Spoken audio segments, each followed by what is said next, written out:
Hello viewers, আসসালামু আলাইকুম। আজ আমি আপনাদের ইলিশের মাথা এবং লেজ দিয়ে লাউ শাক রান্না করে দেখাবো। আমি জানি আমার মতো অনেকেরই এই রান্নাটি ভীষণ পছন্দের। আজ লাউ শাক রান্নার জন্য এক আটি টাটকা লাউ শাক নিয়েছি। এবার পাতাগুলো থেকে এভাবে আঁশ ছাড়িয়ে নিচ্ছি।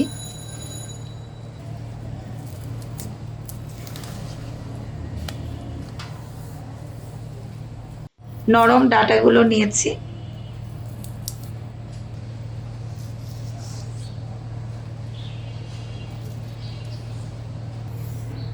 ভিটামিন সি সমৃদ্ধ লাউ শাকের গুণেরও শেষ নেই।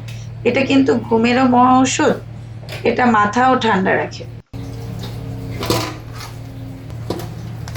এবার পাতা এবং ডাঁটাগুলো ভালোভাবে ধুয়ে নিচ্ছি।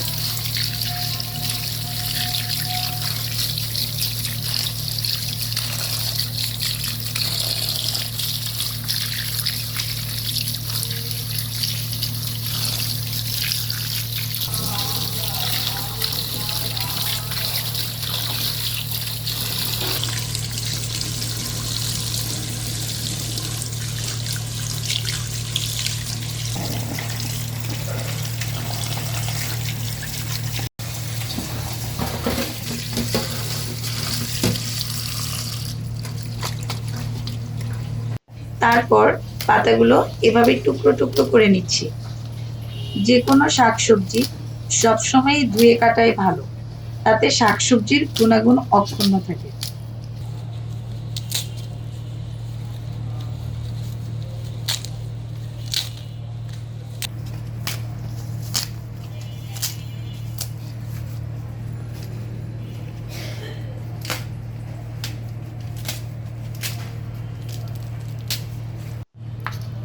এবার ইলিশের দুটি মাথা ও দুটো লেজ রেখে দিয়েছিলাম, সেগুলোকে এভাবে ছোট ছোট টুকরো করে নিলাম।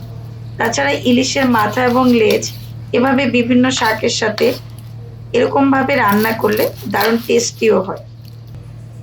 লাউ শাক সহ যে কোনো শাক, যেমন কচু শাক, পালং শাক, এসব ইলিশ এবং চিংড়ি দিয়েই কিন্তু বেশি মজা হয়।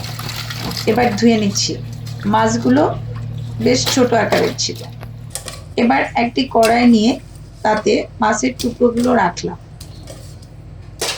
তারপর লাউ শাক দিয়ে দিলাম।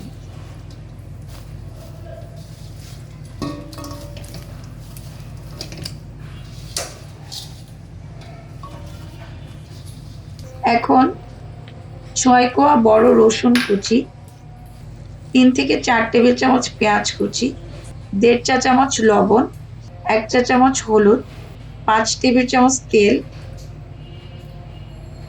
এবং ৮টি কাঁচামরিচ ফালি দিয়ে হালকা করে মেখে নিচ্ছি।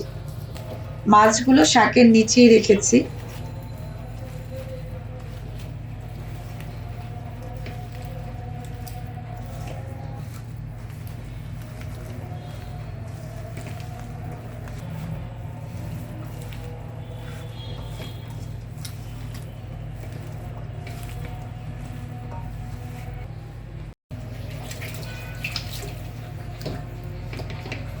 এরপর জাস্ট হাত ধুয়ে এই সামান্য পানি দিয়ে দিলাম। এবারে ঢাকনা দিয়ে দিলাম। আঁচটা মাঝারি রেখেছি। ১০ মিনিট পর ফিরলাম। দেখুন কতটা পানি বেরিয়েছে। একটু নাড়াচাড়া করে ওলট পালট করে দিচ্ছি।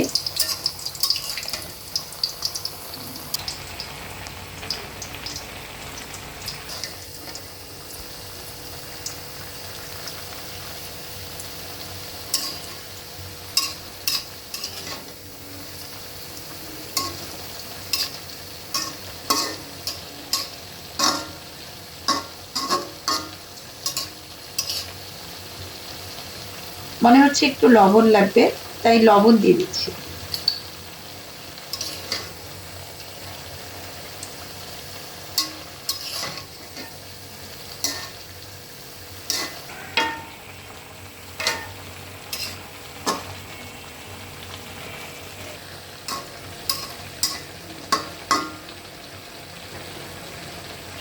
তারপর আবারও ঢাকনা দিলাম। ৫ মিনিট পর ফিরলাম। প্রায় হয়ে গেছে।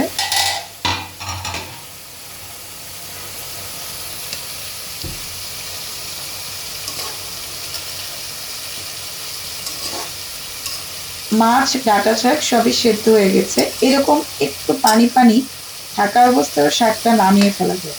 কিন্তু আমি আরেকটু চুলায় রাখছি। আমি লাউ শাকের চচ্চড়ি করছি।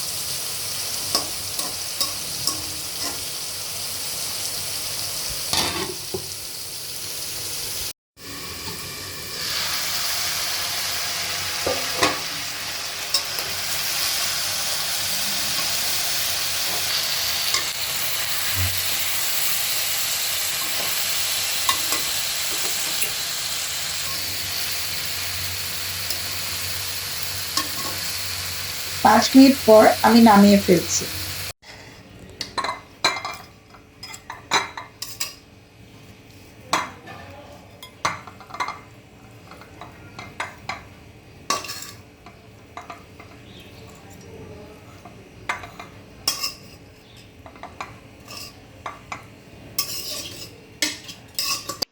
দারুণ টেস্টি এবং স্বাস্থ্যকর লাউ শাক দিয়ে ১ প্লেট সাদা ভাত ১ নিমেষেই শেষ করা যায়। আমি খুব সহজেই রান্নাটি করলাম। আশা করি আপনাদের রেসিপিটি সহজ এবং ভালো লেগেছে। ভালো লাগলে প্লিজ আমার চ্যানেলকে সাবস্ক্রাইব করুন ও পাশে থাকা বেল আইকনটি ক্লিক করুন। আর যারা ইতিমধ্যে সাবস্ক্রাইব করেছেন তাদের অসংখ্য ধন্যবাদ। সবাই ভালো থাকবেন। আল্লাহ হাফেজ।